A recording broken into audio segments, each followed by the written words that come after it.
Lá vai o cronista. Caminha pelas ruas, contempla, repara nos detalhes, descobre histórias. Seu trabalho começa na observação do cotidiano, com um olhar atento, divertido e poético. É com esse olhar particular que ele colhe a matéria-prima para escrever um texto muito agradável de ser lido.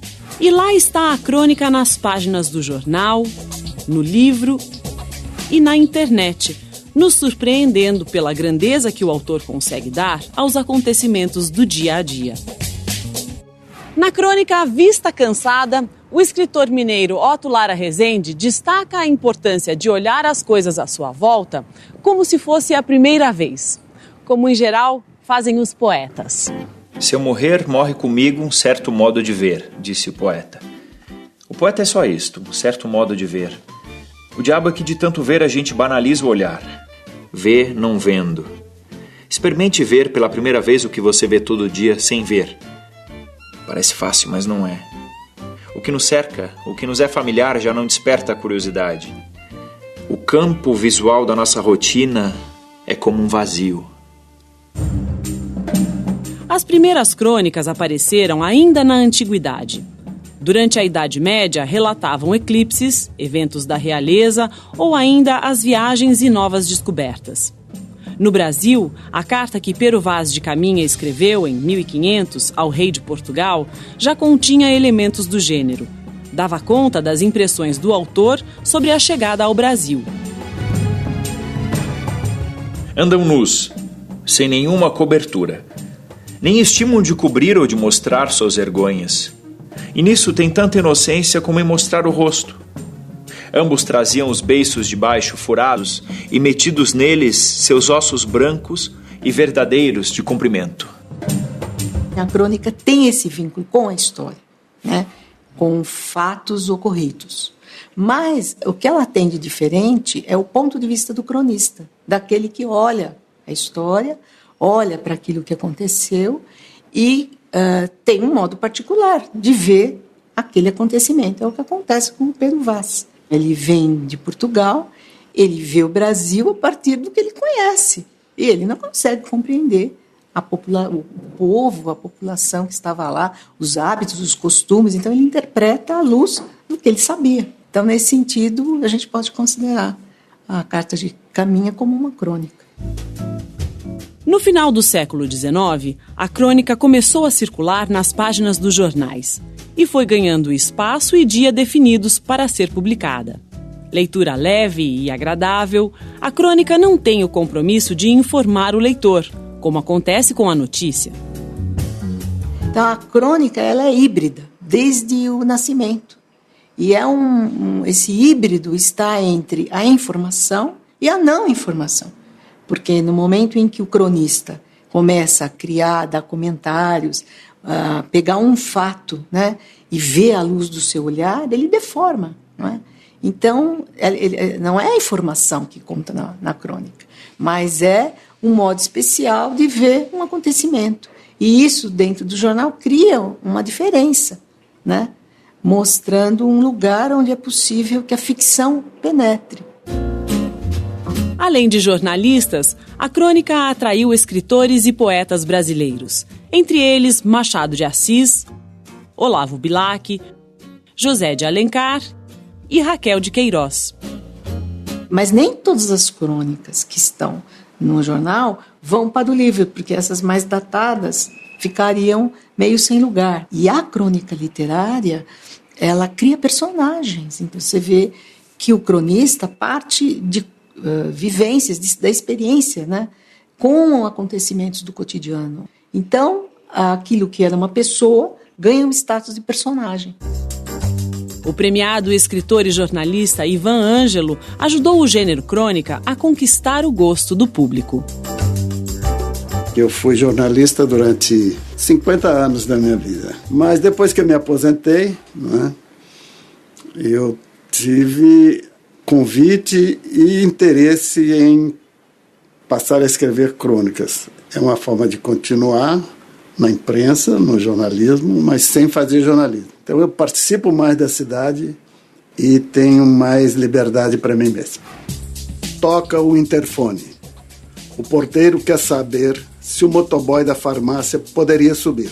Sim, claro. Daí a pouco soa a campainha da porta de serviço e é ele. Um rapaz alto, com o capacete pendurado no braço e a encomenda da farmácia na mão.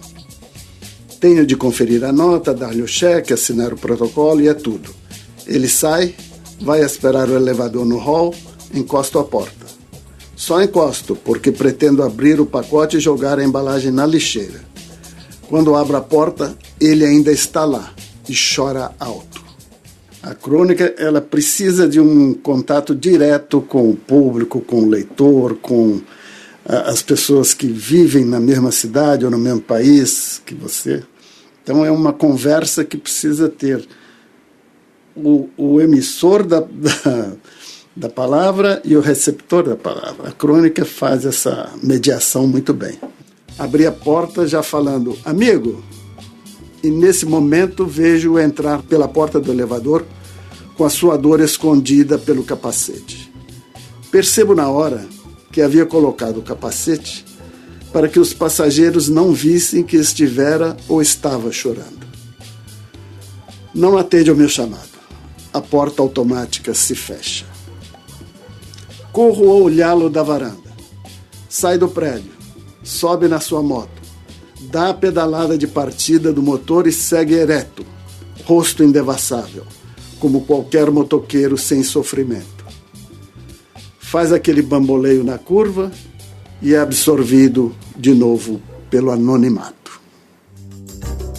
Ivan Ângelo seguiu os passos de escritores que passaram por redações de jornais e se tornaram cronistas. Entre eles, Fernando Sabino, Otto Lara Rezende, Paulo Mendes Campos e Rubem Braga. O capixaba Rubem Braga escreveu mais de 15 mil crônicas. Eu acho o Rubem Braga o maior cronista, né? Eu acho até da língua portuguesa. O Rubem, ele tinha capacidade de pegar essas coisas que quase ninguém vê, quase ninguém percebe, e transformar numa crônica saborosa, numa crônica emotiva. Ele tinha um humor meio casmurro, e isso, mas misturado com um certo lirismo também casmurro. E essa coisa faz dele uma figura especial. Meu ideal seria escrever uma história tão engraçada que aquela moça que está doente naquela casa cinzenta, quando lesse minha história no jornal, risse tanto que chegasse a chorar e dissesse: ai meu Deus, que história mais engraçada. Então a contasse para a cozinheira e telefonasse para 2 ou 3 amigas para contar a história. E todos a quem ela contasse rissem muito e ficassem alegremente espantados de vê-la tão alegre. Ah, que minha história fosse como um raio de sol, irresistivelmente louro, quente, vivo, em sua vida de moça reclusa, enlutada, doente. Que ela mesma ficasse admirada ouvindo o próprio riso e depois repetisse para si própria: mas essa história é mesmo muito engraçada. A partir dos anos 40, os jornais começaram a publicar crônicas sobre futebol. Com o tempo, a paixão dos brasileiros pela bola garantiu um lugar de honra para a crônica esportiva na imprensa. Hoje, são muitos os cronistas que se dedicam ao tema, como José Roberto Toreiro. Toreiro, vamos começar falando sobre os pioneiros da crônica esportiva nos jornais? Eu acho que tem 2 grandes vertentes, assim, né? O Mário Filho, no Rio, e o Tomás Mazzoni aqui em São Paulo. E eles são muito diferentes. E até hoje a gente tem essas 2 grandes linhas mestras na crônica esportiva. O Mário mais dionisíaco, falando mais do indivíduo, né, o futebol com beleza, arte, né, mais personagem e tal. E o Tomás mais coletivo, falando mais da formação, sabe, do jogo, uma coisa mais fria, mais racional. Técnica. O Nelson Rodrigues, então, seguiu a linha do Mário Filho. Não só por ser irmão, né, mas porque acho que eles tinham uma afinidade ideológica. O Mário talvez seja mais romântico e o Nelson mais épico, né? Mas é a mesma turma do coração falando mais alto. O torcedor vê assim também, né? Ele vê aquilo como uma batalha, não é uma coisa tática, né? Sim, o 4-4-2 foi melhor, porque mais gente no meio campo. Nada disso, a gente vê como um duelo, uma guerra, né, cheia de heróis. No futebol, há várias palavras que ninguém nunca se pergunta de onde vieram. Por quê? Por exemplo, o goleiro é chamado de arqueiro. Não é porque Robin Hood gostava de pegar no gol.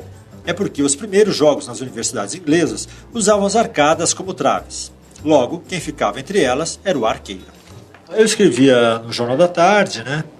E aí eu podia fazer o que eu quisesse. Eu estava no Caderno de Cultura, eu fazia contos, crônicas, poesia se eu quisesse e tal. Mas alguns dias eu escrevia sobre futebol. E aí a Folha me convidou para trocar de camisa, escrevendo só sobre futebol. E foi muito divertido, né? É um aprendizado, você tem que mudar a sua chave, né? É outra coisa, né? Você não tem mais tanta liberdade, o que é uma pena, porque você tem que se prender de alguma forma ao fato da semana ali.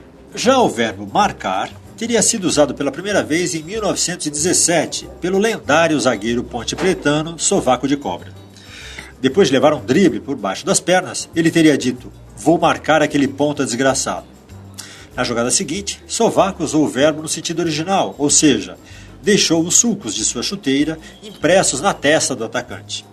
Depois desse dia, o verbo assumiu o sentido de jogar próximo ao adversário, não deixando que ele evolua livremente.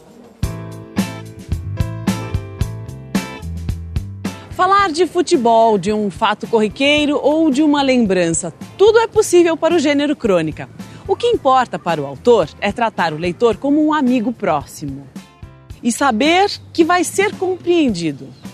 Consegue fazer com que ele veja a mesma coisa que o cronista está vendo. Ou interpretar determinada coisa da mesma forma poética, da mesma forma, digamos, inusitada, original. O gênero crônica continua a revelar gente nova, como Antônio Prata. Filho de pai e mãe escritores, ele recebeu grande influência para mergulhar no mundo das letras. Como é que você começou a escrever crônicas? Olha, eu acho que foi um pouco por necessidade, assim. Eu sempre quis ser escritor, quer dizer, sempre não, mas desde o fim da adolescência eu já queria ser escritor. E uma maneira de você ganhar dinheiro com a escrita é a crônica, né? A crônica é uma literatura para jornal, né, ou para revista. É um romance, você não escreve, você não vende, né? Você publica e se comprarem você ganha dinheiro. Geralmente ninguém compra e você não ganha nenhum dinheiro. A crônica vai no jornal, vai lá embalada, então foi um pouco por necessidade. Me chamaram para escrever na Capricho, depois eu fui para o Estadão, depois para a Folha, e aí quando eu vi já era cronista. Como é que você lida com essa tarefa diária de escrever? Da onde vem a sua inspiração? Olha, a inspiração vem principalmente do prazo. Assim, eu tenho que entregar um texto toda quinta-feira até o fim da tarde, ou eu sou demitido. Eu acho que o tema da crônica não é muito importante. Eu acho que o importante é você ter tempo de trabalhar o tema. Acho que qualquer tema. Acho que a crônica é como uma lupa que você bota num assunto. Você amplia muito um assunto. Todo o assunto, se você ampliar muito, é interessante. É como olhar uma coisa no microscópio. Essa lupa precisa de tempo para ser criada. Eu preciso de tempo para trabalhar o texto, para investigar no teclado aquele assunto. Investigando aquele assunto, eu consigo fazer uma boa crônica. O Nu de Botas, que é o último livro do Antônio Prata, reúne crônicas sobre a infância dele. Como é que você trouxe de volta essas memórias? Comecei a escrever esse livro em 2003. Quer dizer, não comecei a escrever, mas a ideia me veio ali. Em 2003 eu fui trabalhar, fazer um livro institucional da escola que eu estudei dos 2 aos 6 anos de idade, que estava fazendo acho que 20 anos de idade a escola. E eu passei uns 2 meses indo às aulas com as criancinhas. E ali me vieram muitas memórias dessa fase da vida. Aí eu anotei muitas coisas. E fiquei com aquilo na cabeça. E depois resolvi escrever, comecei a escrever. Aí, claro, quando eu comecei a escrever, muitas delas eu fui mudando de acordo com o interesse do texto, assim. Não interessava mais para mim se aquilo tinha acontecido mesmo, ou se não tinha acontecido, se foi assim ou se foi assado. Interessava como ia ficar mais interessante. Aí quando eu achei que tinha um pouco esgotado o meu baú e eu achei que tinha uma unidade o livro, eu mandei para a editora. Se você for sempre reto aqui, sabe onde chega? Aonde? Na África. Mentira. Sério, meu tio que me contou. Eu e Fábio Grande ficamos um tempo calados, os pés na areia e os olhos no horizonte, recordando tudo o que já havíamos visto em livros, filmes e programas de televisão sobre o continente negro. Tem leão na África, eu disse. Tem girafa também. E rinoceronte. Depois de mais alguns segundos de silêncio contemplativo, Fábio propôs. Vamos lá?